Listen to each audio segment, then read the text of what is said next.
Welcome to our channel law Kaksha. Student, आज हम Muslim law में डिस्कस करेंगे मेंटेनेंस। स्टार्ट करते हैं। Maintenance under Muslim law. Maintenance is known as नफक, which literally means what a man spends on his family. कि एक person क्या अपनी फैमिली पे कितना स्पेंड करता है, उसे हम क्या कहते हैं? मेंटेनेंस कहते हैं। जो मेंटेनेंस होता है उसे हम उर्दू टर्मिनोलॉजी में क्या कहते हैं बच्चों? नफक। क्लियर? नफक basically includes food, clothing and lodging, यानी कि रोटी, कपड़ा, मकान। अगर कोई भी पर्सन क्या है, अपने आप को कैपेबल नहीं है कि वो अपने आप को मेंटेन कर सके, और जो पर्सन उस फैमिली का एक एग्जांपल समझते हैं कि फादर हमें मेंटेन कर रहे हैं, अगर हम 18 से नीचे हैं, हम अपने आप को मेंटेन नहीं कर पाते, तो हमारा जो रोटी, कपड़ा, मकान कौन देते हैं? फादर देते हैं। तो वो क्या कर रहे हैं? हमें मेंटेनेंस दे रहे हैं। Clear? The concept of maintenance was introduced to provide support to those people who are not capable to maintain themselves. अब कंसेप्ट की बात करते हैं कि मेंटेनेंस क्या होता है। तो देखिए, जो सपोर्ट प्रोवाइड करते हैं उन पीपल को, जो पीपल अपने आप को क्या नहीं कर पा रहे, मेंटेन नहीं कर पा रहे, उस सपोर्ट को हम क्या कहते हैं? बिल्कुल सही, maintenance. The principle of maintenance includes financial support, means of livelihood and education facility.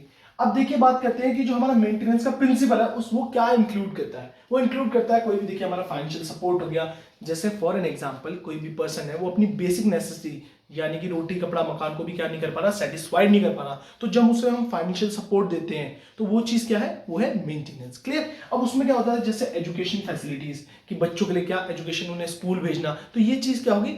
हमारी बिल्कुल सही maintenance. There are three causes for which it is incumbent on one person to maintain another person. अब देखिए, अब ये जो हमारे ऊपर लाइबिलिटी यानी कि मेंटेनेंस प्रोवाइड करना एक पर्सन के ऊपर कब इंक्यूमेंट होता है, यानी कि एक पर्सन कब लाइबल होता है कि वो दूसरे पर्सन को क्या करे? मेंटेन करे। हमारे क्या थे? बिल्कुल सही, थ्री कॉजेज थे। अब वो कौन कौन से कॉजेज है? मैरिज, रिलेशनशिप और प्रॉपर्टी। अब इसे वन बाय वन समझेंगे। यानी कि आप ये मान लीजिए, तीन केस हैं जिसमें एक पर्सन लाइबल होता है किस चीज के? मेंटेन करने के लिए किसे? अनदर पर्सन को। The highest obligation arises on marriage, the maintenance of the wife and children is a primary obligation. अगर हम इन तीनों केसेस में किसके बारे में बात करते हैं कि सबसे ज्यादा ऑब्लिगेशन कब अराइज होती है मेंटेनेंस के पर्सन पे, तो किस केस में होती है? मैरिज के केस में होती है। और मैरिज में किसे मेंटेन करना होता है? उसे अपने वाइफ को और अपने बच्चों को। कि फॉर एन एग्जांपल, मेरी शादी हुई और शादी के बाद मेरे ऊपर क्या लाइबिलिटी, एक मेरे ऊपर क्या ऑब्लिगेशन आएगी कि मैं अपनी वाइफ को मेंटेनेंस प्रोवाइड करूं। लाइक फॉर एन एग्जांपल, उसकी जो भी बेसिक नीड्स है उसे क्या करूं? सेटिस्फाइड करूं। जो मेरे बच्चे होंगे फ्यूचर में उन्हें क्या करूं? मेंटेन करूं। स्कूल भेजना, उन्हें कपड़ा, रोटी, घर का मकान, ये सब चीज क्या फैसिलिटीज, जो उनकी डेली जरूरतमंद चीजें, उन्हें क्या करूं? प्रोवाइड करूं। ये क्या हो जाएगी? मेरे पे ऑब्लिगेशन अराइज हो जाएगी। In marriage, it is the obligation of the husband to maintain the wife and provide her all necessity. जैसे कि मैंने आपको बताया था कि हस्बैंड क्या करेगा? हस्बैंड के ऊपर लाइबिलिटी या ऑब्लिगेशन क्या हो जाएगी? अराइज हो जाएगी। किस चीज की? कि वो अपनी वाइफ को क्या करे? मेंटेन करे। जो भी उसकी डेली नीड्स की, जो भी उसकी जो जरूरतमंद चीजें, उन्हें क्या करे? प्रोवाइड करे उसे। The whole concept of maintenance is to protect the right of wife and to provide her a dignified life. अगर हम किस केस में? मैरिज के केस में बात करते हैं, तो देखिए पूरा जो होल कंसेप्ट है किसका? मेंटेनेंस का। वो क्या कहता है कि भैया जो वाइफ का राइट है, क्या है वाइफ का राइट? कि उसे एक डिग्निफाइड लाइफ मिले, यानी कि एक वो प्रॉपर अच्छी तरीके से क्या एक लाइफ उसे देनी है। किसकी ऑब्लिगेशन आ जाती है? हस्बैंड की। Clear? And even after the dissolution of marriage, the husband is in the liability to provide maintenance to his wife if she is not able to maintain herself. और ये क्या है? ये ऑब्लिगेशन ऐसा नहीं है कि मैरिज डिसॉल्व हो गई, यानी कि हस्बैंड ने क्या ले लिया? डाइवोर्स ले लिया अपनी वाइफ से, तो वो क्या हो जाएगा? वो फ्री हो जाएगा कि अब उस पर कोई भी ऑब्लिगेशन नहीं होगी। ऐसा नहीं होगा।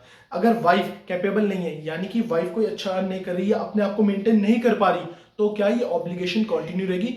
हस्बैंड को क्या करना पड़ेगा? मेंटेनेंस देना पड़ेगा। किसे? अपनी वाइफ को। Come to the next slide.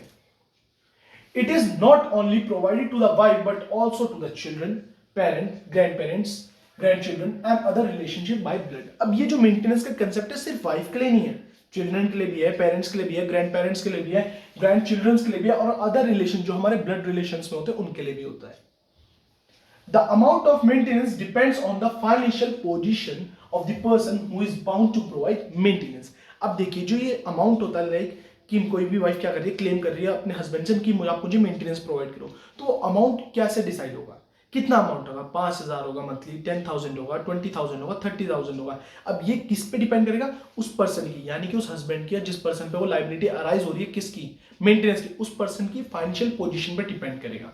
Example लेते हैं, तो फॉर एग्जांपल कोई मिडिल क्लास फैमिली है, तो उनकी वाइफ ने क्या करा, मेंटेनेंस क्लेम करा उनसे, तो अराउंड कोर्ट जो हमारा क्या करेगी, ऑर्डर करेगी like 15,000 rupees per month, 10,000 rupees per month कर देगी। अगर हम इसी बारे में एग्जांपल लेते हैं, कोई बहुत अच्छी फैमिली है, रिच फैमिली है, तो भैया उनका जो मेंटेनेंस होगा वो भी ज्यादा होगा, क्योंकि उस पर्सन की क्या है, फाइनेंशियल पोजीशन बहुत ज्यादा अच्छी है। जो वाइफ है, शादी के टाइम पे रिच पर्सन की जो लाइफ होगी वो लीव कर रही होगी, जैसे उसके साथ रिच पर्सन के साथ उसकी शादी हुई होगी, तो भैया वो सिंपल अच्छी कार ही, एक लग्जरियस लाइफ एंजॉय कर रही होगी, तो उस लग्जरियस लाइफ को मेंटेन करने के लिए उसका जो मेंटेनेंस होगा वाइफ का, वो भी अच्छा होगा। क्लियर? तो ये चीज क्या हम यहां से क्या समझे, जो फाइनेंशियल पोजीशन होती है उस पर्सन की, उस पर क्या करेगी, अमाउंट ऑफ मेंटेनेंस क्या करेगी, बिल्कुल से डिपेंड करेगी।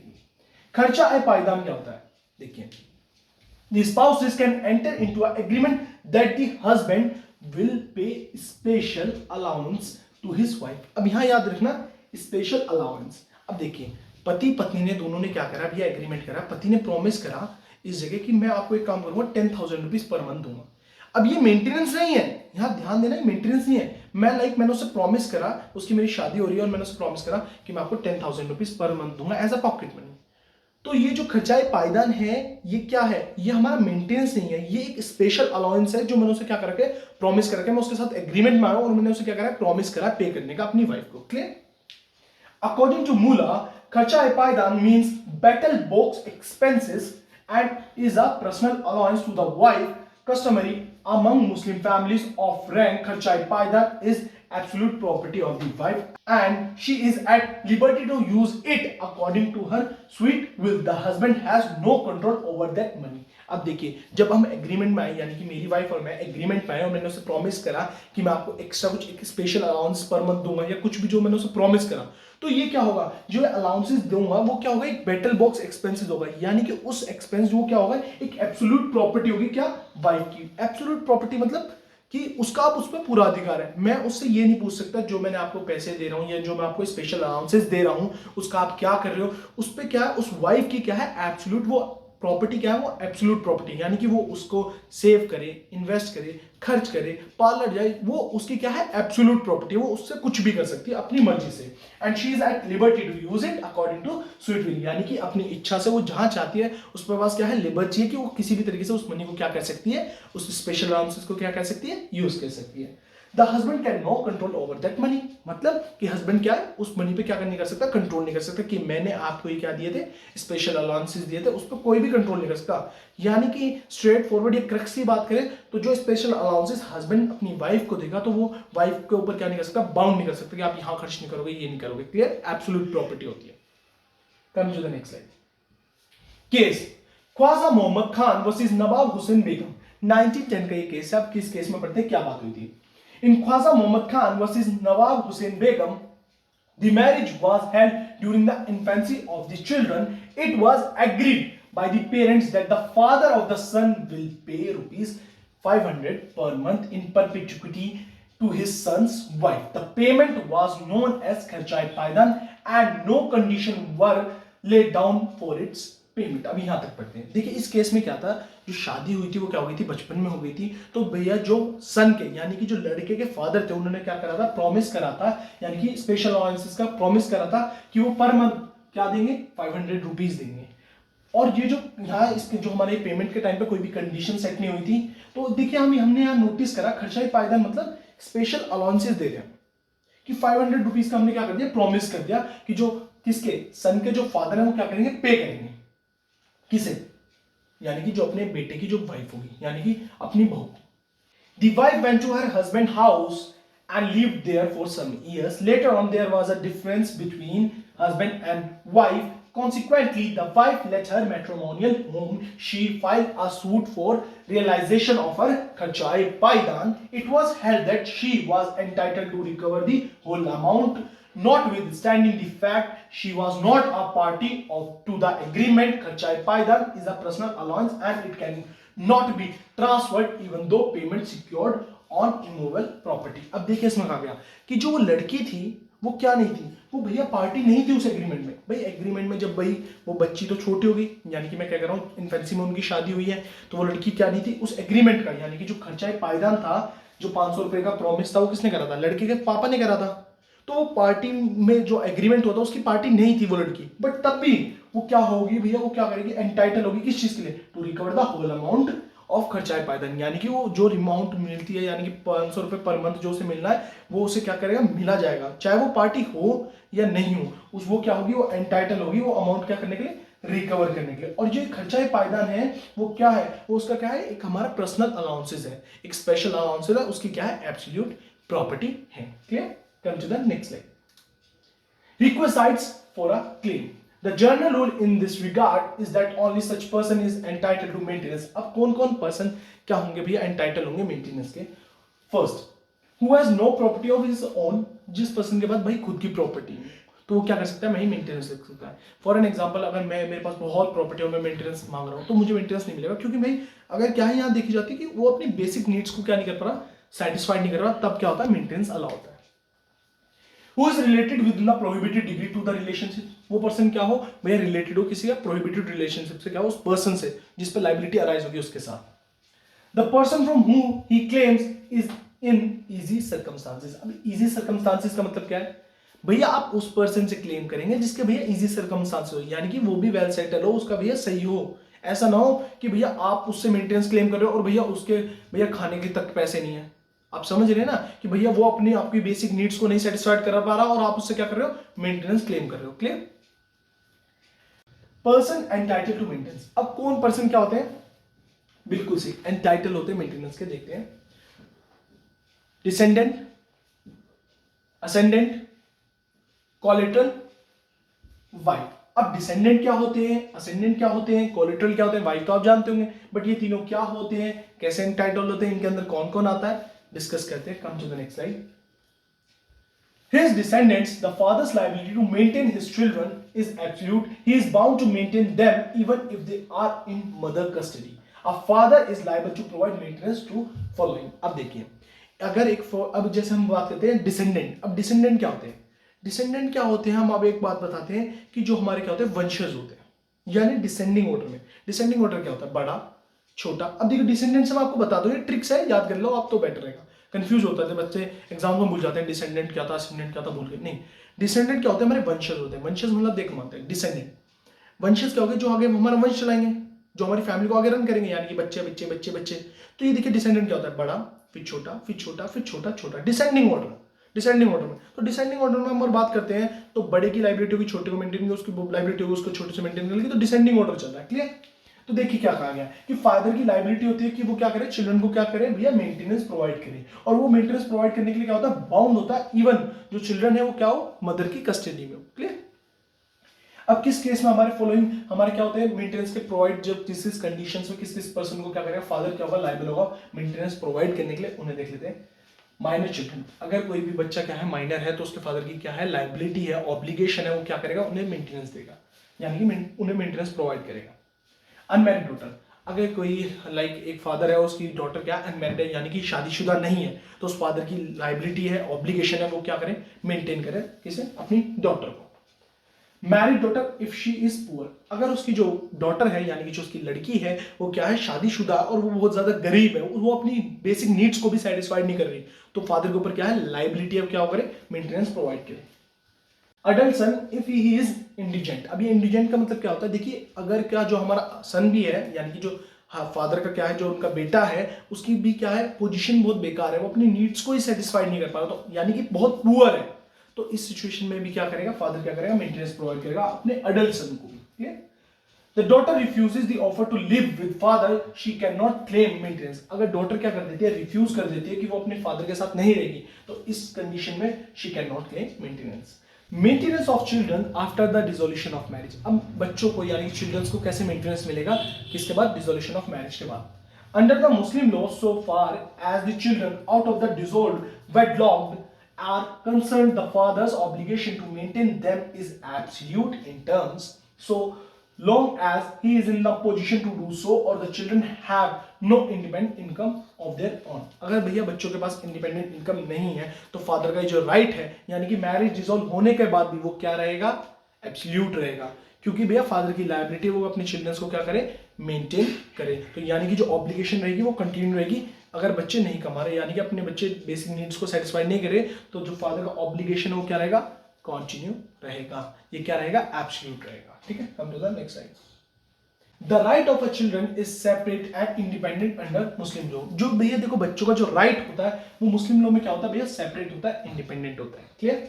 Mother's liability, when father has no means and is poor, the mother is liable to maintain her children, but she is entitled to recover the expenses from the father when the circumstance permits। Clear। अब देखिए इसमें क्या है, जो mother की liability यानी कि देखिए डिसोल्यूशन हो गया मैरिज का, तो क्या फादर की ही लाइबिलिटी रहेगी? देखिए हम मानते हैं कि फादर की लाइबिलिटी होती है, बट अगर फादर की सिचुएशन ऐसी है, मतलब यानी कि फादर बहुत पुअर है, फादर अपनी ही बेसिक नीड्स को सेटिस्फाइड नहीं कर पा रहा, तो भैया ऐसी सिचुएशन में मदर की लाइबल होगी, यानी कि मदर की लाइबिलिटी होगी, ये मदर पे ऑब्लिगेशन अराइज होगा कि वो क्या करे, मेंटेन करे क्या, चिल्ड्रन को। Clear. And she is entitled to recover, but यहां एक राइट भी अराइज हो जाता है, किसके लिए भैया, मदर के लिए, कि भैया वो एंटाइटल है, वो रिकवर कर सकती है जो वो सारा क्या कर रही है, मेंटेनेंस दे रही है, यानी कि बच्चों के लिए जो भी मेंटेन करने के लिए जो भी उनके एक्सपेंसेस लग रहे हैं वो रिकवर करने के लिए, यानी कि वो वापस लेने के लिए, किससे, अपने हस्बैंड से एंटाइटल है when circumstances permit, यानी कि जब उसके हस्बैंड की यानी कि फादर की सिचुएशन सही हो जाए। एग्जांपल से समझते हैं। फॉर एग्जांपल हस्बैंड, वाइफ और बच्चे। तो भैया हस्बैंड की सिचुएशन क्या, बहुत गरीब है, वो बहुत ज्यादा पुअर है, वो अपनी बेसिक नीड सेटिस्फाई नहीं कर पा रहा, तो वुमेन की लाइबिलिटी होगी, वो क्या करेगी, मेंटेनेंस क्या करेगी, प्रोवाइड करेगी किन्हें, बच्चों को। और वुमेन के पास राइट अराइज हो जाएगा जब भी उस पुअर पर्सन को जैसे जॉब लग गई या उसकी सिचुएशन क्या हो गई, सही हो गई, तो भैया वुमेन क्या करेगी, बिल्कुल सही एंटाइटल होगी, वो उससे पैसा ले ले जो भी उसने मेंटेनेंस किसको करा है, बच्चों को दिया है। Clear. Grandparents liability, if parents fail to maintain their children, it is the duty of the grandparents, maternal or paternal, to provide their maintenance। अब देखिए क्या कहते हैं, ग्रैंड पेरेंट्स की लाइबिलिटी कब अराइज होगी, अगर आपके फादर यानी कि जो आपके पेरेंट्स हैं, फादर मदर क्या हो जाते हैं, फेल हो जाते हैं आपको मेंटेन करने पे, यानी कि एक किसी के फादर और मदर क्या है, अपनी बेसिक नीड्स को सेटिस्फाई नहीं कर पा रहे, अपने बच्चों की को क्या नहीं कर पा रहे, मेंटेन नहीं कर पा रहे, तो भैया ड्यूटी आ जाएगी किसकी, ग्रैंड पेरेंट्स की, मैटरनल और पैटर्नल की, क्या कि वो भैया प्रोवाइड करें मेंटेनेंस किन्हें, चिल्ड्रंस को। अब करते हैं father in law liability. There is no obligation of father in law to maintain the widow of his son. अब देखिए जो फादर इन लॉ होते हैं उनकी कोई भी लाइबिलिटी नहीं होती, यानी कि जो ससुर की कोई भी लाइबिलिटी नहीं होती कि भैया वो अपने बेटे की बहू जो क्या है विधवा है उसे क्या करें, मेंटेनेंस प्रोवाइड करें। Under the CRPC 1973 a son is entitled to claim up to the age of 18, the adult son cannot claim maintenance unless he is infirm, disabled and unable to maintain himself। देखिए अगर हम बात करते हैं किसमें, CRPC 1973 में, तो देखिए एक सन क्या कर सकता है भैया, पहली बात तो सन जो हमारा अडल्ट होता है वो क्लेम नहीं करता मेंटेनेंस, बट वो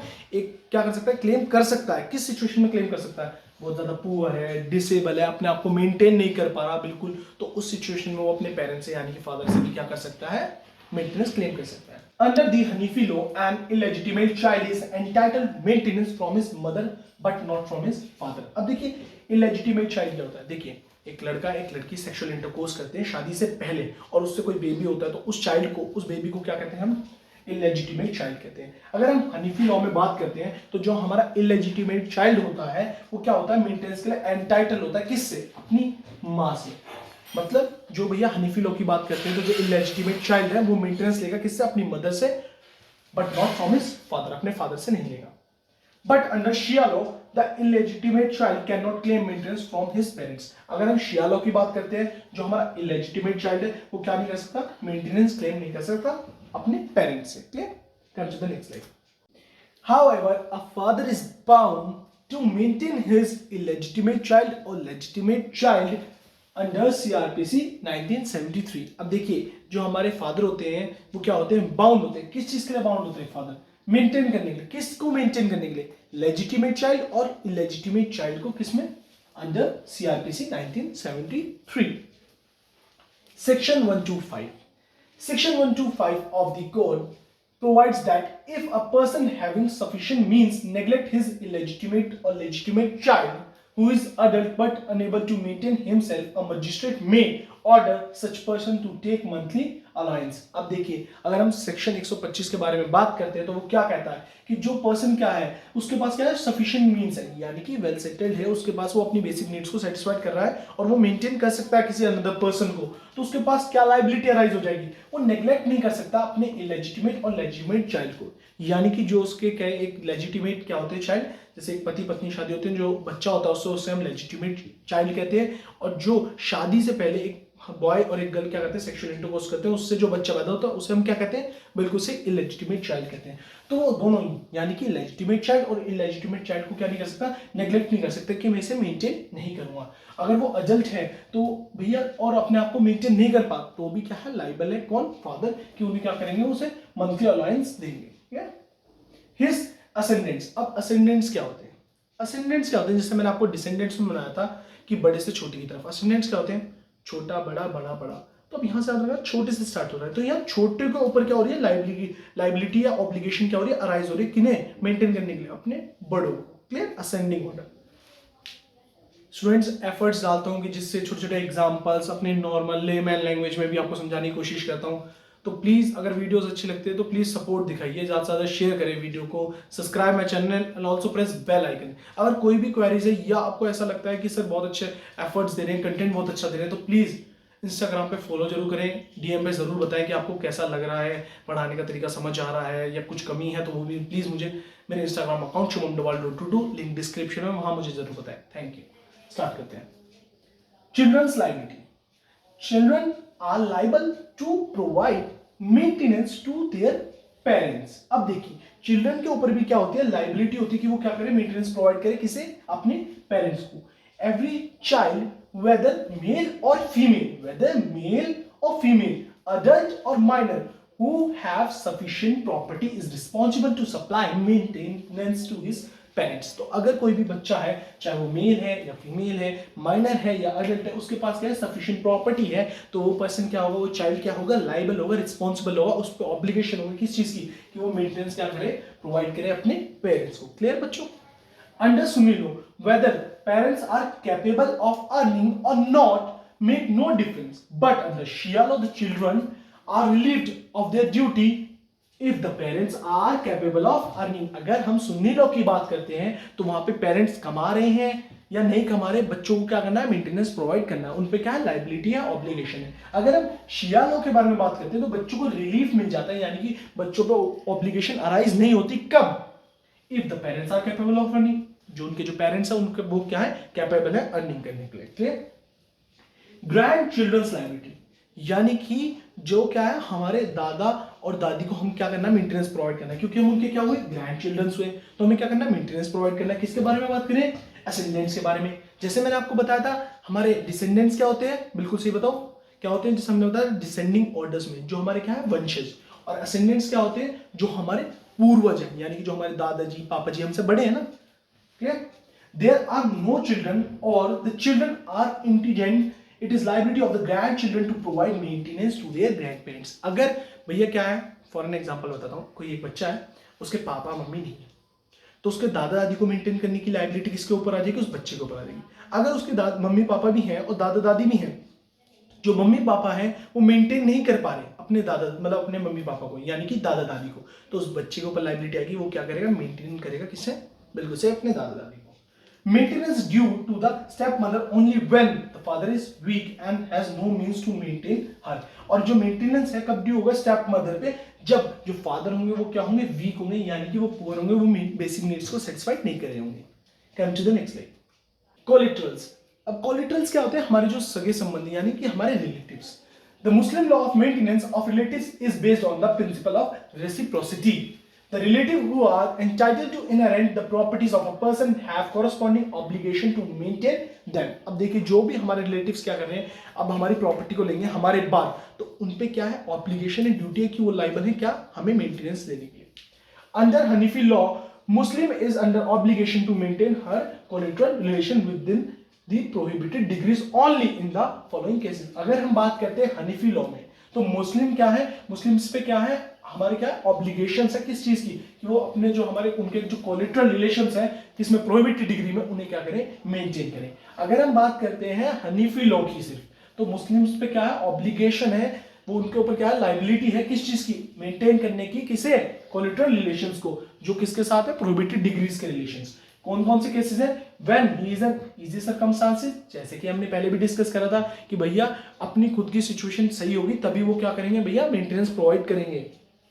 the relation of claiming to be maintain as no other means of maintenance, यानी कि जो पर्सन जो क्लेम कर रहा है उसके पास कोई मीन्स भी ना हो तभी वो क्लेम करेगा। ऐसा नहीं है कि वो किसी और से भी क्लेम कर सकता है और आप कोलेटरल रिलेशन पे जा रहा है, यानी कि पहले जो भी प्रायोरिटी होंगी उनसे क्या करेगा, क्लेम कर सकता है। जब उसके पास कोई भी मीन्स नहीं होगा, no other means of maintenance, तब वो क्या करेगा, क्लेम कर सकता है maintenance.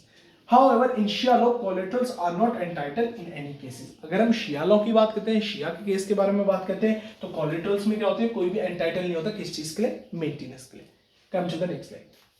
Maintenance of wife important है, ध्यान से समझना, क्योंकि देखिए काफी बार एग्जांपल डायरेक्ट में पूछ लिया जा सकता है कि एक्सप्लेन मेंटेनेंस, है ना, in relation of wife. Clear?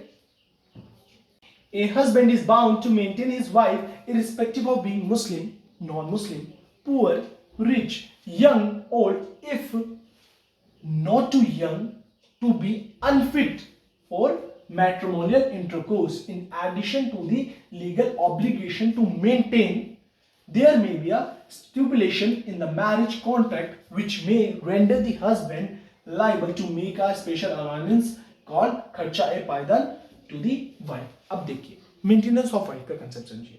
देखिए वाइफ क्या हो, मुस्लिम हो या नॉन मुस्लिम हो, गरीब हो या अमीर हो, जवान हो या बूढ़ी हो, या वो मैट्रिमोनियल इंटरकोर्स यानी कि सेक्सुअल इंटरकोर्स के लिए क्या है, वो अनफिट भी है, तो भी पर्सन की क्या है, लायबिलिटी है कि वो क्या करे, मेंटेनेंस प्रोवाइड करेगा। और अगर उसने स्पेशल अलायंसेस का क्या कर रखा है, प्रॉमिस कर रखा था, वो किसके लिए लायबल होगा, खर्चाए पायदान के लिए। Clear? It is the obligation of the husband to provide proper maintenance to his wife in all circumstances, whether he is good financial condition or not. अब देखिए हमारा अगर हम बात करते हैं मेंटेनेंस ऑफ वाइफ में, तो भैया क्या है, हस्बैंड के ऊपर क्या है, ये ऑब्लिगेशन है कि वो अपनी वाइफ को क्या करेगा, प्रॉपर मेंटेनेंस प्रोवाइड करेगा हर सर्कमस्टांस पे, चाहे वो भैया उसकी फाइनेंशियल कंडीशन कुछ भी हो रखी है, उसे मेंटेनेंस अपनी वाइफ को प्रॉपर मेंटेनेंस देना होगा।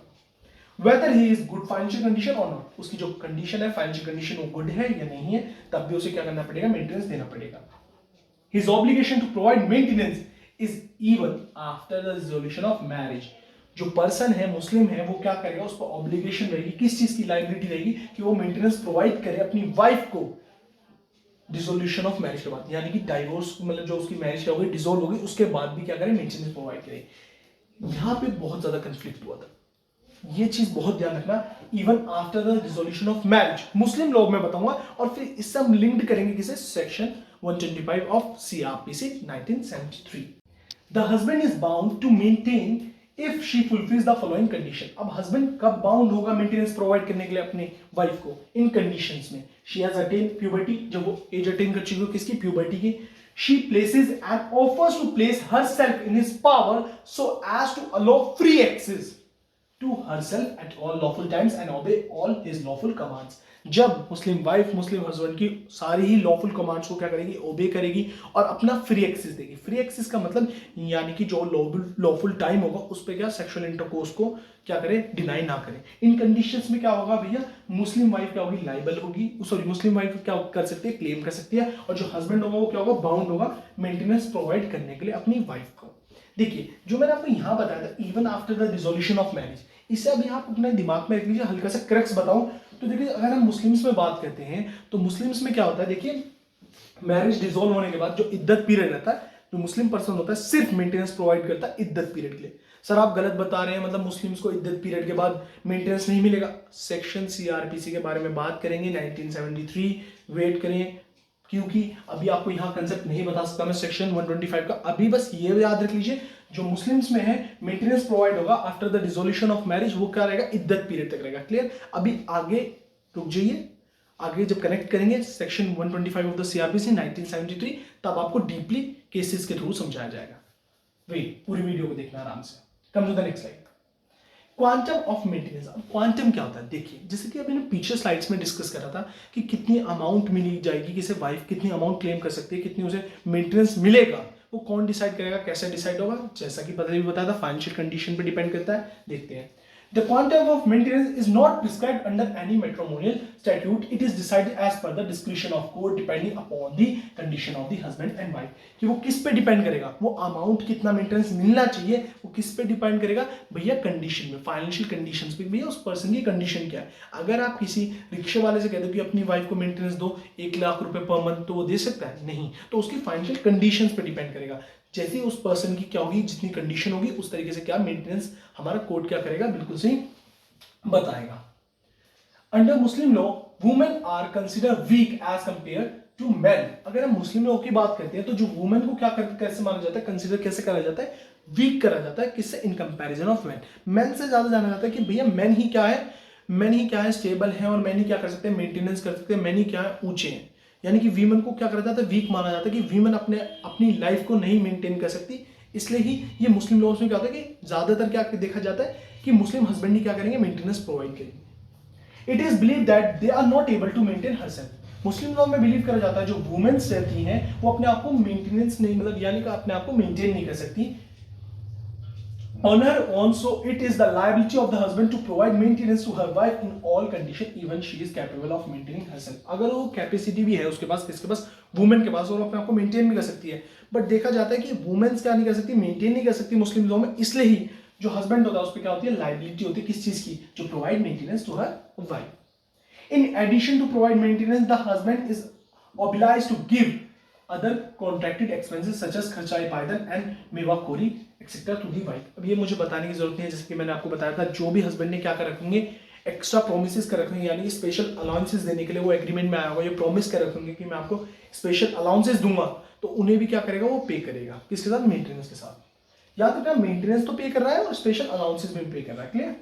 Under what circumstances does the wife not entitled to get maintenance. अब कौन कौन से ऐसे सर्कमस्टांसेस हैं जिनमें वाइफ क्या नहीं कर सकती, क्लेम नहीं कर सकती मेंटेनेंस, जब वो एंटाइटल नहीं होगी किस चीज के लिए, मेंटेनेंस के लिए।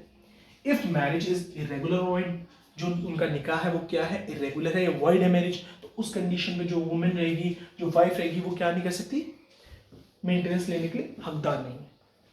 Under Shia law the wife of the मुता marriage is not entitled to get maintenance. अगर हम बात करते हैं शिया लॉ में जो मैरिज होती है, मुता मैरिज, उसमें भी वाइफ क्या नहीं होती, बिल्कुल सही, एंटाइटल नहीं होती मेंटेनेंस लेने के लिए। अब ये मुता मैरिज क्या था, सेपरेट वीडियो भी बना रखे हैं, यहाँ हल्का सा क्रक्स बता देता हूँ, क्योंकि जिन स्टूडेंट जो पहले इस वीडियो को देख रहे होंगे तो उन्हें मुता मैरिज का कंसेप्ट नहीं पता होगा, तो इसलिए मैं हल्का सा आपको बताता हूँ। मुता मैरिज बच्चों ऐसी मैरिज होती है जो किसके लिए करी जाती है, सेक्सुअल प्लेजर के लिए, फॉर द एंजॉयमेंट के लिए करी जाती है। ये कॉन्ट्रेक्चुअल मैरिज होती है, जस्ट लाइक कि 3 साल के लिए कर ली, 4 साल के लिए कर ली, ऐसी मैरिज होती है। सिर्फ सेक्सुअल पैशन के लिए, सेक्सुअल इंटरकोर्स के लिए, एक फिक्स टाइम के लिए या एक स्पेसिफिक ऑब्जेक्ट को अचीव करने के लिए करी जाती है। क्लियर? मुता का वर्ड का मीन ही क्या होता है, एंजॉयमेंट।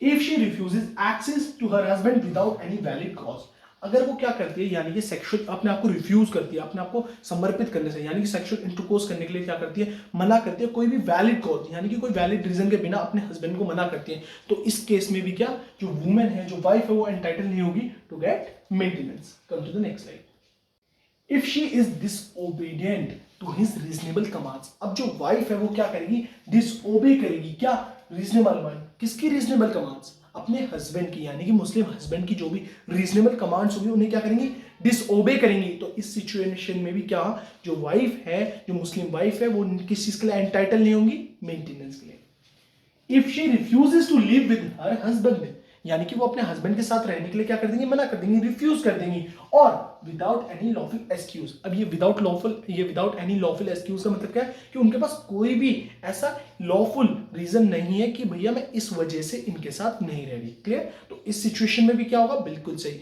जो वुमेन होगी या मुस्लिम जो वाइफ होगी वो क्या नहीं कर सकती, वो मेंटेनेंस पाने के हकदार नहीं है। If she has been imprisoned, eloped with somebody, अब देखिए इम्प्रिजमेंट और eloped with somebody, देखिए अगर वो क्या है, किसी के साथ सेक्सुअल इंटरकोर्स करी है, किसी और मर्द के साथ क्या है, उसका सेक्सुअल इंटरकोर्स है, सेक्सुअल रिलेशन है, फिजिकल कांटेक्ट है, तो इस सिचुएशन में वो एंटाइटल नहीं होगी। और इम्प्रिजन का मतलब यानी कि उस जो लेडी है, मुस्लिम वाइफ है, वो क्या है, उन्हें जेल की सजा होगी, तो इस सिचुएशन में वो एंटाइटल नहीं होंगी। If she is minor on which account marriage can not be consummated, अगर जो वाइफ है वो क्या है, माइनर है, और जो उनकी मैरिज है वो कॉन्ज्यूमेटेड नहीं है, यानी कि दोनों के बीच में क्या नहीं है, सेक्सुअल इंटरकोर्स नहीं हुआ, और जो वाइफ है वो क्या है, माइनर है, इस सिचुएशन में भी वाइफ किस चीज के लिए एंटाइटल नहीं होगी, मेंटेनेंस के लिए। If she deserts her husband voluntary and does not perform her marital duties, अगर उसने विदाउट एनी रीजन क्या कर दिया, छोड़ दिया अपने हस्बैंड को, और वो कुछ भी यानी कि जो भी उसकी मैरिटल ड्यूटीज हैं, जो भी उस पर मैरिटल ऑब्लिगेशंस हैं, उन्हें क्या नहीं कर रही है, परफॉर्म नहीं कर रही है, इस सिचुएशन में भी एंटाइटल नहीं होगी मेंटेनेंस के लिए। If she makes an agreement of desertion on the second marriage of her husband, इस सिचुएशन में भी क्या नहीं होगी, एंटाइटल नहीं होगी, इस चीज के लिए, मेंटेनेंस के लिए। ड्यूरेशन ऑफ राइट, जैसा कि अभी मैंने पीछे भी स्लाइड में डिस्कस करा था कि भैया ये मेंटेनेंस किस टाइम तक, किसने ड्यूरेशन तक मेंटेनेंस ले सकती है, मुस्लिम wife. The wife right to maintenance ceases on the death of her husband, जब उसके पति की डेथ हो जाएगी, मृत्यु हो जाएगी, तो भैया जो उसका मेंटेनेंस का राइट है वो क्या हो जाएगा, सीज हो जाएगा। For her right of inheritance सुप्रीमिंग, क्योंकि वहां उसका एक राइट क्या हो जाएगा, सुप्रीमिंग हो जाएगा, कौन सा right, right of inheritance. But under Muslim law a divorce wife is entitled to be maintained by her former husband during the period of इद्दत, की इद्दत टाइम तक, यानी कि इद्दत पीरियड तक ही क्या है, वो एंटाइटल है क्या, मुस्लिम वाइफ मेंटेनेंस लेने के लिए। इद्दत पीरियड क्या होता है, देखिए, डिसोल्यूशन ऑफ मैरिज, यानी कि मैरिज क्या हुई, डिसॉल्व हो गई। कैसे होती है डिसॉल्व, या तो पति मर गया, पति मर गया तो कौन सा राइट हमारा सुप्रीमिंग करेगा, राइट ऑफ इनहेरिटेंस। अगर पति नहीं मरा और मैरिज क्या हो गई, डिसॉल्व हो गई, तो उसके बाद जब डिसॉल्व होती है मैरिज, यानी कि डाइवोर्स होता है, तो भैया जो वुमेन रहती है, मुस्लिम वुमेन, उस एक पीरियड को कंप्लीट करना रहता है, उस पीरियड को क्या कहते हैं, इद्दत, और वो इद्दत पीरियड तक ही क्या ले सकती है, अपने हस्बैंड से मेंटेनेंस ले सकती है। वो अराउंड 3 मंथ या 4 मंथ्स का होता है ना, 3 मेंस्ट्रुएशन साइकिल्स भी कहते हैं, अलग अलग डिफरेंट जगह में, जैसे वॉइड मैरिज है, वो सॉरी इरेगुलर मैरिज है, या हमारी वैलिड मैरिज है, मैरिज कॉन्ज्यूमेटेड है, नॉन कॉन्ज्यूमेटेड है, वुमेन प्रेग्नेंट है या नहीं है, तो ऐसे डिफरेंट डिफरेंट केसेस में इद्दत का टाइम पीरियड थोड़ा बहुत चेंज होता है, स्लाइटली चेंज होता है बस। तो जो भी इद्दत रहता है हम इक्विवेलेंट मान लेते हैं 3 मंथ्स, है ना, तो इक्विवेलेंट रहता है वो 3 मंथ्स के, तो 3 मंथ तक ही क्या ले सकती है, अपने हस्बैंड से, मुस्लिम हस्बैंड से क्या ले सकती है, मेंटेनेंस ले सकती है। तो यार ये सिचुएशन अगर 3 महीने बाद जो वाइफ है, मुस्लिम वाइफ, वैसे ही हम मुस्लिम लॉ में पढ़ते हैं कि जो वाइफ होती है उसको से क्या कैसे माना जाता है, बहुत ज्यादा कंसिडर करा जाता है वीक, कि वो अपने आप को मेंटेन नहीं कर सकती, she is not capable to maintain herself. तो देखिए इस सिचुएशन में क्या होगा, इस सिचुएशन में क्या होगा भैया, देखो अब उसे मेंटेनेंस भी नहीं मिल रहा, देखते हैं क्या होगा, come to the next slide. देखिए, under Muslim the right of the wife to get maintenance during the marriage is absolute, but after the dissolution of marriage her right are limited. अब बात करते हैं जो हमारा मुस्लिम लॉ में जो right है किसका, वाइफ का, मेंटेनेंस पाने का, मैरिज के टाइम पे तो क्या भैया एब्सोल्यूट है कि पति को मेंटेन करना ही पड़ेगा अपनी वाइफ को, मगर डिसोल्यूशन ऑफ मैरिज के बाद जो राइट होता है वो क्या हो जाता है, लिमिटेड हो जाता है। वो मेंटेनेंस कितने टाइम तक लेती है, पीरियड ऑफ इद्दत तक। She is entitled to maintenance from her husband after the divorce is only till इद्दत, जैसे कि मैंने आपको पीछे वाली स्लाइड में बताया था, टिल इद्दत period. Muslim law does not provide maintenance to wife after the इद्दत पीरियड इज ओवर। इद्दत पीरियड कंप्लीट होने के बाद मुस्लिम लॉ में भैया ऐसा है कि जो वाइफ होगी वो मेंटेनेंस नहीं लेगी इद्दत पीरियड के बाद। In Hanafi school of law, a divorced Muslim is entitled maintenance during iddat period, whereas in Shafi'i law, a divorced Muslim wife is not even entitled to maintenance. अगर हम शफई law की बात करते हैं तो जो मुस्लिम वाइफ है वो एंटाइटल नहीं होती किस चीज के लिए, मेंटेनेंस के लिए। और अगर हम हनीफी लॉ की बात करते हैं, हनीफी स्कूल ऑफ लॉ की बात करते हैं, जो डाइवोर्स मुस्लिम वाइफ है वो एंटाइटल होगी मेंटेनेंस लेने के लिए अपने हस्बैंड से ड्यूरिंग इद्दत period. Clear? In Muslim maintenance, it is not due where there is a change of religion, but even revised by subsequent return to Islam. अगर हम मुस्लिम में बात करते हैं, मेंटेनेंस कभी भी हमारा ड्यू नहीं होगा, कब, जब जो वाइफ होगी वो अपने धर्म को यानी कि मुस्लिम से क्या कर लेगी, रिलीजन को अपने चेंज कर लेगी। और बट ये हमारा रिवाइव हो सकता है कब, किस सिचुएशन में, अगर वो रिटर्न कर ले, यानी कि दोबारा किस में अपने आप को कन्वर्ट कर ले, किस में, मुस्लिम में। Under Hanafi law, where a wife is irrevocably divorced and she renounced Islam, her right to maintain is lost and does not revive by subsequent return to Islam. अगर हम हनीफी लॉ के बारे में बात करते हैं, जो वाइफ है उसका डाइवोर्स कैसा हुआ है, इरिवोकेबली डाइवोर्स हुआ है और वो रिनाउंस कर देती है इस्लाम को, यानी कि वो अपना धर्म को क्या कर देती है, छोड़ देती है, यानी कि अपने आप को कन्वर्ट कर लेती है, कन्वर्जन हो जाता है अपना धर्म का उसका, तो मुस्लिम से किसी और धर्म में चेंज हो जाती है और फिर उसके बाद वो दोबारा मुस्लिम में आती है, तब भी जो उसका राइट होता है मेंटेनेंस का वो क्या कर चुकी होगी, खो चुकी होगी। हम मुस्लिम लॉ में बात करते हैं, मुस्लिम मेंटेनेंस में तो वो जब इस्लाम में आ जाएगी तो वो मेंटेनेंस ले सकती है, बट हम हनीफी स्कूल की हनीफी लॉ के बारे में बात करते हैं, तो इसमें भैया जो वाइफ है उसका इर्रिवोकेबल डाइवोर्स हुआ और वो रिनाउंस कर चुकी है इस्लाम को, तो चाह के भी वो क्या नहीं ले सकती, मेंटेनेंस नहीं ले सकती after the return to Islam, कि इस्लाम में दोबारा कन्वर्ट होने के बाद, दोबारा मुस्लिम धर्म को अपनाने के बाद भी वो मेंटेनेंस के लिए हकदार नहीं होगी। अब नेक्स्ट है, but this create hardship for Muslim wife as under Muslim law. It is very easy for man to give divorce to his wife as the law allows him to marry thrice. If after the expiry of period iddat she has no means to maintain herself, then in that case husband has no liability for her and she is left with nothing. देखिए ये बहुत ज्यादा क्या आती है, बहुत ज्यादा कठोर, लाइक हार्डशिप हो जाती है। हार्डशिप का मतलब लाइक बहुत ज्यादा बर्डन हो जाएगा वो वाइफ पे कि भैया वो अपने आप को मेंटेन भी नहीं कर सकती और भैया वो क्या करे, अपने आप को लाइफ को सर्वाइव करने के लिए क्या करे, उस पर तो कहीं से मेंटेनेंस भी नहीं मिल रहा। और अगर हम इस चीज को देखते हैं कि मुस्लिम हस्बैंड के लिए क्या है, भैया बहुत ईजी है कि डाइवोर्स ले लिया, इद्दत पीरियड तक मेंटेनेंस दी और वो उसके बाद फ्री है, क्योंकि भैया वो शादी तो कर सकता है, भाई रिमेनिंग उसकी भैया 4 शादी वैलिड होती है, हमारी पॉलीगैमी है हमारे केस में मुस्लिम्स में, तो भैया वो दोबारा दूसरी शादी कर लेगा और वो क्या हो जाएगा, एक तरीके से फ्रीली अपनी नई लाइफ एंजॉय कर सकता है, क्योंकि उसे जो पीरियड जो उस पर बर्डन रहेगा मुस्लिम हस्बैंड पे मेंटेनेंस देने का, वो कितने टाइम तक रहेगा, इद्दत तक रहेगा। और उसके पास उस जो वाइफ जो छोड़ी गई है जिसका डाइवोर्स हुआ होगा मुस्लिम वुमेन, उसके पास तो कुछ भी नहीं रह जाएगा, इद्दत पीरियड में भी वो 3 महीने कितना ही मेंटेनेंस ले लेगी और उसके आगे की लाइफ जो इतनी लंबी है वो कैसे सर्वाइव करेगी। सेक्शन 125 ऑफ सीआरपीसी इसलिए है कि भैया मुस्लिम वाइफ है, मुस्लिम लॉ में तो कहा गया कि इद्दत पीरियड तक मेंटेनेंस मिलेगा। अब सेक्शन 125 सीआरपीसी का क्या कहता है, मेंटेनेंस के बारे में कहता है, क्या कहता है देखते हैं।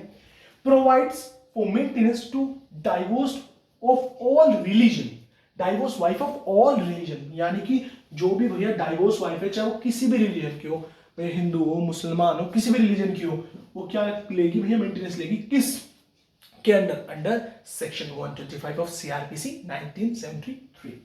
It stated that after divorce, if wife is not able to maintain herself, she is entitled to maintenance from her husband until she get married. तो ये हमारा सेक्शन 125 क्या कहता है कि भैया कोई भी जो वाइफ है वो अपने आप को एबल नहीं है मेंटेन करने में, तो वो एंटाइटल होगी, हकदार होगी किस चीज को लेने के लिए, मेंटेनेंस को लेने के लिए, किससे, अपने पति से, until she get married, यानी कि जब तक वो उसकी दोबारा शादी नहीं होती तब तक वो क्या करेगी, मेंटेनेंस ले सकती है अपने पति से।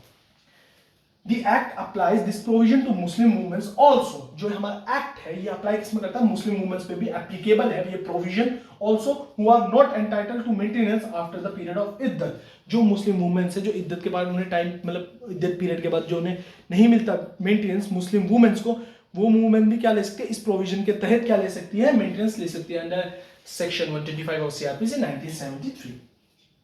The act creates liability over the husband to provide maintenance to wife even after the period of divorce। ये एक्ट क्या क्रिएट करता है भैया, लाइबिलिटी क्रिएट करता है, ऑब्लिगेशन क्रिएट करता है किसके ऊपर, हस्बैंड के ऊपर, कि हस्बैंड क्या करेगा, मेंटेनेंस क्या करेगा, प्रोवाइड करेगा अपनी पत्नी को even after the period of इद्दत, इद्दत पीरियड कंप्लीट होने के बाद। यहां क्वेश्चन आता है, सेक्शन 125 में कहा जा रहा है मेंटेनेंस मिलेगा इद्दत पीरियड के बाद, मुस्लिम लॉ में कहा जा रहा है कि भैया इद्दत पीरियड के बाद मेंटेनेंस नहीं मिलेगा, तो क्या आना है, बिल्कुल सही, जो आप सोच रहे हैं कॉन्फ्लिक्ट हुआ दोनों में। देखते हैं, come to the next slide.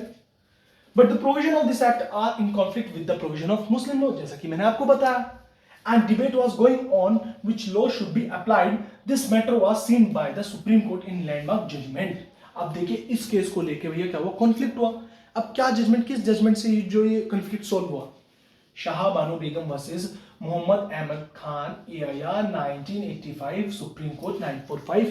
Please citation जरूर लिखना, मेंटेनेंस का क्वेश्चन आएगा, इस क्वेश्चन को, इस हमारे केस लॉ को जरूर मेंशन करना with citation please, it's a humble request, अगर अच्छे मार्क्स लाने हैं, क्योंकि देखिए आप अच्छे मार्क्स लाएंगे मुझे कुछ नहीं मिलेगा, मैं आपको पढ़ा रहा हूँ, आप अच्छे मार्क्स ले रहे हैं, मैं आपको बार बार कह रहा हूँ केस लॉ लिखिए, साइटेशन लिखिए, जिससे देखिए आपकी नॉलेज भी बढ़ रही है, आपको आदत हो जाएगी आपके फ्यूचर लाइफ में, अगर आप लिटिगेशन में जाएंगे, किसी भी चीज़ में जाएंगे, आप अगर लीगल सर्विसेज में, लाइक अगर आप कंपटीशन में भी जाते हैं, लीगल कंपटीशंस में, कॉम्पिटेटिव एग्जाम में बैठेंगे, तो साइटेशन अगर मेंस देंगे किसी भी चीज़ का, तो साइटेशन आपकी ज़रूरी होनी चाहिए, आपको पढ़ना आना चाहिए कैसे निकलती है, तो ये आपके फ्यूचर ग्रोथ के लिए बहुत ज़्यादा ज़रूरी है। तो इट्स अ हम्बल रिक्वेस्ट कि प्लीज़ साइटेशन लिखिए, केस मेंशन करना जरूर, आज से ही अपनी आदत डाल लीजिए। अगर कोई भी टॉपिक लिखने, अगर मैंने भी कोई टॉपिक पढ़ा हो जिसमें मैंने केस लॉ मेंशन नहीं करा, बट केस लॉ आप क्या करें, जरूर लिखें, कि जिससे क्या होगा, आपका बेनिफिट ही होगा कि आपको केस लॉ लिखने की, केस याद करने की, किस टॉपिक का कौन सा केस है, आदत पड़ जाएगी। Clear? In this case, Shah Banu Begum, a 60 years old lady, filed a petition under section 125 of CRPC before Judicial Magistrate of MP. अब देखिए, एक वुमेन थी, क्या था, मुस्लिम वुमेन का, मुस्लिम वाइफ का नाम क्या था, शाह बानो बेगम। कितनी उम्र थी उनकी, 62 साल की उम्र में उन लेडी ने क्या करा, ओल्ड लेडी थी, उन्होंने क्या कहा, एक पिटीशन क्या कर दी, फाइल कर दी। किसके तहत? Under section 125 of CRPC 1973। कहां कर दी? एमपी में। This petition state that her husband has pronounced talaq to her and she has not even remarried and thus she was entitled to maintenance। कि भैया उन्होंने क्या, भैया उनके पति ने उन्हें तलाक दे दिया और उन्होंने अभी तक दूसरी शादी नहीं करी। यानी कि अभी तक दूसरी शादी, किसके बारे में बात हो रही है कि मैंने अभी तक दूसरी शादी नहीं करी, वुमेन कह रही है। ठीक है, तो भैया मैं एंटाइटल हूंगी किस चीज के लिए? मेंटेनेंस के लिए, क्योंकि मैं अपनी लाइफ को कैसे सर्वाइव करूं, कैसे भैया आगे के अपनी बेसिक नीड्स को सेटिस्फाई करूं। For which her husband has stated that he had no liability to provide maintenance to her as under Muslim law. तो उसके हस्बैंड ने भैया इसके अगेंस्ट में क्या कहा कि भैया मैं तो मेंटेनेंस नहीं दूंगा, क्योंकि मेरे मुस्लिम लॉ में भैया कोई भी लायबिलिटी अराइज नहीं होती है। A divorced wife has no right of maintenance after the period of इद्दत, क्योंकि मुस्लिम लॉ ये कहता है कि एक मुस्लिम वाइफ जो होती है वो इद्दत पीरियड के बाद मेंटेनेंस नहीं लेती। The magistrate in this case passed an order stating that the husband is entitled to provide maintenance of ₹25 per month as per section 125 of CRPC। जो मजिस्ट्रेट थे उन्होंने क्या भैया ऑर्डर दिया, भैया मजिस्ट्रेट और एमपी ने ऑर्डर दिया कि भैया वाइफ क्या होगी, एंटाइटल होगी मेंटेनेंस के लिए ₹25 पर माह, यानी कि ₹25 महीने को से मिला करेंगे वाइफ को। ठीक है, अंडर सेक्शन 124 ऑफ CRPC। ठीक है, come to the next line.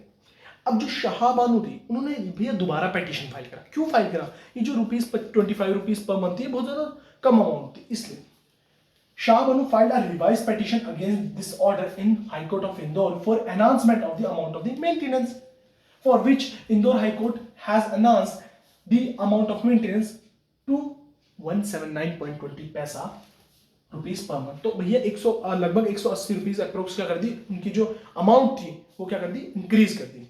Clear? Maintenance की। Against this order Mohammad Ahmad Khan appeal to the court, Supreme Court. अब देखिए मोहम्मद खान जी को गुस्सा आ गया कि भैया ये तो फाइल पिटीशन करी जा रही है, जो मेंटेनेंस की अमाउंट है वो इंक्रीज होगी। तो जो मोहम्मद अहमद खान थे उन्होंने कहां अपील करी? सुप्रीम कोर्ट में अपील करी। Held Supreme Court rejected the appeal and stated Muslim wife is entitled to maintenance even after the period of इद्दत if she is not able to maintenance. तो उन्होंने सुप्रीम कोर्ट ने क्या held करा कि अगर कोई भी मुस्लिम वाइफ है वो अपने आप को एबल नहीं है, वो एबल नहीं है अपने आप को मेंटेन करने के लिए, तो भैया हस्बैंड क्या होगा, भैया लायबल होगा, ऑब्लिगेशन होगी उस पर क्या अपनी वाइफ को क्या करें, मेंटेनेंस प्रोवाइड करें। मुस्लिम वुमन क्या होगी, एंटाइटल होगी मेंटेनेंस लेने के लिए even after the period of iddah. But the judgment has even increased the controversy, as a result of which the legislatures have to make a new law to govern Muslim divorce, Muslim Women Protection Act 1986। तो भैया इस पे ज्यादा controversy बढ़ती, तो भैया legislation ने क्या बना दिया, एक लॉ बना दिया, कौन सा, Muslim women act 1986, protection of right on divorce. Clear? Come to the next line. अब इस एक्ट, ये एक्ट क्या कहता है, जो मुस्लिम वुमेन एक्ट है, The act has stated that the husband is entitled to provide maintenance, कि husband क्या होगा, entitled होगा किस चीज के लिए, मेंटेनेंस प्रोवाइड करने के लिए, only during the period of इद्दत and not beyond that। और इद्दत पीरियड के बाद वो नहीं होगा क्या, लायबल नहीं होगा। If the woman is not able, अगर वुमेन एबल नहीं है अपने आप को मेंटेन करने का, अपनी बेसिक नीड्स को सेटिस्फाइड करने के लिए, herself after the period of इद्दत, then in that case she can seek maintenance through workboard or relatives of her or her husband। तो भैया जो वाइफ होगी वो क्या कर सकती है, अपने हस्बैंड से, अपने हस्बैंड के रिलेटिव से, अपने रिलेटिव से और वर्कबोर्ड से क्या कर सकती है, मेंटेनेंस लेने के लिए हकदार है। तो ये एक्ट में हेल्ड हो गया। Clear? Danial Latifi versus Union of India AIR 2001, Supreme Court 958, a writ petition filed challenging the validity of the act। अब रिट पिटीशन फाइल करेगी किसमें, जनील Latifi versus Union of India के केस में। कौन सी पिटीशन फाइल करी, किसके अगेंस्ट फाइल करी गई थी, भैया जो एक्ट निकला था वुमेन एक्ट, जो मुस्लिम वुमेन एक्ट अभी हमने पढ़ा है 1986 का, उस एक्ट के भैया वैलिडिटी को क्या करा गया, इस पिटीशन के द्वारा चैलेंज करा गया। In this case court observe that the purpose of Muslim women act 1986 appears to allow Muslim husband to retain his freedom of avoiding payment of maintenance while the wife after divorce and the period of iddat, but careful reading of the provision of act would indicate that divorced woman is entitled to a reasonable and fair provision for maintenance। अगर हम इस act के provisions को देखते हैं तो इस provision में देखिए इंडिकेट करा गया कि भाई जो मुस्लिम मैन है या मुस्लिम जो हस्बैंड है वो एक फ्री लाइफ एंजॉय ना करे भैया, वो एक तरीके से क्या करे, वो मेंटेनेंस की पेमेंट को क्या करना, वो एक अवॉइड नहीं कर सकता, एक फ्रीडम एंजॉय नहीं कर सकता। जो मेंटेनेंस की जो पेमेंट है यानी कि जो मेंटेनेंस उसे अपनी वाइफ को देना है उसे क्या नहीं कर सकता, अवॉइड नहीं कर सकता। प्रोविजन की बात करें तो वो क्या इंडिकेट करता है, डाइवोर्स जो वुमन है वो किस चीज के लिए एंटाइटल होगी, एक रीजनेबल और फेयर मेंटेनेंस के लिए। यानी कि जो प्रोविजन क्या कहता है कि जो वाइफ होगी मुस्लिम वाइफ, इद्दत पीरियड के बाद भी कुछ फेयर कुछ रीजनेबल मेंटेनेंस उसे क्या मिलेगा, अपने पति के द्वारा। Clear? Turn to the next side. As per section 3 of the act, Muslim husband is entitled provide fair and reasonable maintenance to his wife. अगर हम इस एक्ट के सेक्शन 3 के बारे में बात करते हैं तो मुस्लिम हस्बैंड किस चीज के लिए एंटाइटल होगा, मेंटेनेंस प्रोवाइड करने के लिए अपनी वाइफ को, फेयर और reasonable, and has to make proper arrangements of her maintenance after the divorce. और वो क्या करेगा, प्रॉपर अरेंजमेंट्स करेगा किसके लिए, अपनी वाइफ के लिए, किसके, डाइवोर्स के बाद भी। क्लियर? मतलब अब लाइबिलिटी क्या रहेगी, जो ऑब्लिगेशन क्या रहेगी, कंटिन्यू रहेगी। Muslim husband liability under this act is not limited to इद्दत पीरियड। जैसा कि मैंने अभी बताया, जो मुस्लिम जो हस्बैंड की लाइबिलिटी वो क्या रहेगी, कंटिन्यू रहेगी, इद्दत पीरियड तक क्या नहीं रहेगी, लिमिटेड नहीं रहेगी। He has to make arrangements for her maintenance after the divorce, की भैया उसे मेंटेनेंस प्रोवाइड करना पड़ेगा किस, डाइवोर्स के बाद भी, मुस्लिम हस्बैंड को। A divorced Muslim woman is entitled to maintenance under section 4 of this act from her relatives who are entitled to her property after the death। अब जो भी रिलेटिव्स उस लेडी की यानी कि मुस्लिम वुमेन की डेथ के बाद उसकी प्रॉपर्टी के हकदार होंगे, तो भैया सेक्शन 4 के तहत जो हमारी मुस्लिम वुमेन है, डाइवोर्स मुस्लिम वुमेन, वो क्या है, एंटाइटल है मेंटेनेंस लेने के लिए, किससे, उन रिलेटिव से। Clear? If her relatives are not able to maintain her, then in that case work board has been created by this act who will take care of the maintenance of such women। अब देखिए जो work board बनाया गया था वो किस लिए बनाया गया था, अगर जो रिलेटिव्स भी हैं वो क्या है, वो एबल नहीं है मेंटेनेंस देने के लिए, किसे, मुस्लिम वुमेन को, डाइवोर्स मुस्लिम वुमेन को, तो जो हमारा जो वर्क बोर्ड था वो क्या करेगा भैया, वो मेंटेनेंस प्रोवाइड करेगा किसे, उस वुमेन को। The magistrate can direct this board to pay maintenance to them. और मजिस्ट्रेट क्या करेगा, इस वर्क बोर्ड को क्या करेगा, डायरेक्ट करेगा कि आप इतना अमाउंट क्या करेंगे, इस मुस्लिम वुमेन को क्या करेंगे, पे करेंगे as a maintenance. The Supreme Court on the basis of the above points has held that the act constitutionally valid। तो इन बेसिस पे ही जो हमने ऊपर डिस्कस करें, उस बेसिस पे ही सुप्रीम कोर्ट ने क्या हेल्ड करा, जो हमारा ये एक्ट है ये क्या है, कॉन्स्टिट्यूशनली वैलिड है। The provision of the act do not offend article 14, 15, 21 of the constitution of India. जो हमारे वायलेशन यानी कि जो हमारे आर्टिकल 14 है, 15 है, 21 है, उनका कोई भी वायलेशन नहीं हुआ है। इस वीडियो को यहीं एंड करते हैं। मेंटेनेंस आज की वीडियो में मैंने कोशिश करी है कि सारे से ज़्यादा सारे टॉपिक्स मैंने कवर करे हैं और हर पॉइंट को मैंने बहुत अच्छी तरीके से एक्सप्लेन करने की कोशिश करी है। मेरी वीडियो अच्छी लगती है, मेरा कंटेंट अच्छा लगता है, मेरा पढ़ाने का तरीका अच्छा लगता है, तो प्लीज़ ज़्यादा से ज़्यादा वीडियो को लाइक करें, शेयर करें and subscribe my channel and also press bell icon for the new videos. Thank you so much guys.